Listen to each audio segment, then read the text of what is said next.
આજે આપણે બનાવવાના છીએ મસ્ત મજાની સૂકી ડુંગળીની કઢી અને જુવારનો રોટલો. તો આ ડીશ આપણા વડવાઓ પણ ખાતા હતા અને ઓથેન્ટિક છે અને ખૂબ જ એવું કોમ્બિનેશન બનીને તૈયાર થાય છે, જુવારનો રોટલો અને સૂકી ડુંગળીની કઢી.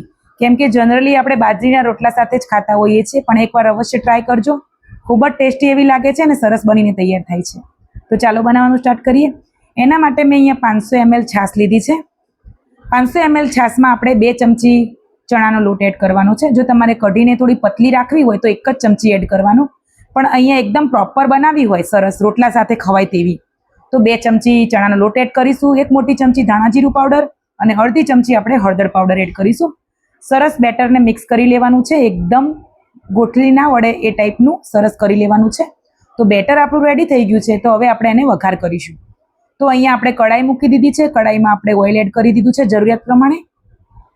1 ચમચી આપણે રાઈ એડ કરીશું, અડધી ચમચી આપણે મેથીના દાણા એડ કરીશું, 1 ચમચી આપણે જીરું એડ કરીશું, હિંગ એડ કરીશું અને 1 મોટી આપણે ડુંગળીને કટ કરીને રાખી છે રફલી એ એડ કરી દઈશું ને લાલ સૂકા મરચાં. તો અહીંયા મેથી દાણા એડ કરવાથી ખૂબ જ સરસ એવો ટેસ્ટ આવે છે. તમે કોઈ પણ કઢી બનાવો તો અવશ્ય તમારે મેથીના દાણાનો ઉપયોગ કરવાનો, ડાયજેશન માટે પણ ખૂબ સારી હોય છે. અહીંયા મીઠા લીમડાના પાન એડ કરીશું. મીઠા લીમડાના પાન પણ ખૂબ જ હેલ્ધી છે, આયરન અને કેલ્શિયમ બહુ જ હોય છે. તો અહીંયા આપણા બેઝિક મસાલા એડ કરી લઈશું. અહીંયા આપણે લાલ મરચું એડ કરીશું, તમે તમારા ટેસ્ટ પ્રમાણે એડ કરી શકો છો. આદુ મરચાં અને લસણની પેસ્ટ પણ આપણે એડ કરી દીધી છે અને બધું સરસ મિક્સ કરી લેવાનું છે. છાશનું બેટર પણ આપણે એડ કરી દઈશું. થોડુંક ઉપરથી આપણે પાણી એડ કરવાનું છે. જે પ્રમાણે તમારે કઢી બનાવી હોય એ પ્રમાણે તમારે પાણી એડ કરવાનું રહેશે. તો અહીંયા આપણે કઢી એક બાજુ ગેસ પર થઈ રહી છે, તો બીજા ગેસ ઉપર આપણે રોટલો બનાવીને તૈયાર કરી રાખીશું.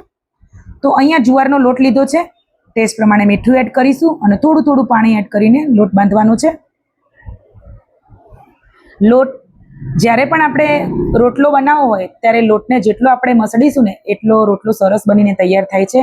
જે લોકોને સમસ્યા હોય છે કે ક્રેક આવી જતી હોય છે એ પણ નહીં થાય. તો લોટને બરાબર ચોળવાનો, તો બિલકુલ ક્રેક નહીં આવે. તો ફાઇનલી સરસ આપણો લોટ બંધાઈ ગયો છે. અહીંયા આપણે બાજુમાં કઢી પણ ચેક કરતા રહીશું અને મિક્સ કરતા રહીશું.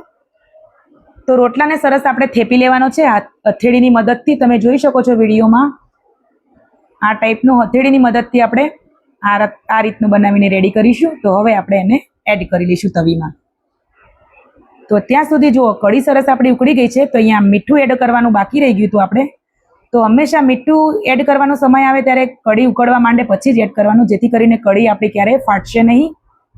તો અહીંયા આપણે સાઈડ ચેન્જ કરી લીધી છે અને રોટલો સરસ આપણો શેકાઈ ગયો છે. તો ગેસની ફ્લેમ આપણે અહીંયા બંધ કરી દીધી છે. સરસ મજાની કઢી અહીંયા આપણી થઈ ગઈ છે. તો તમે જુઓ કેટલો સરસ લુક દેખાય છે.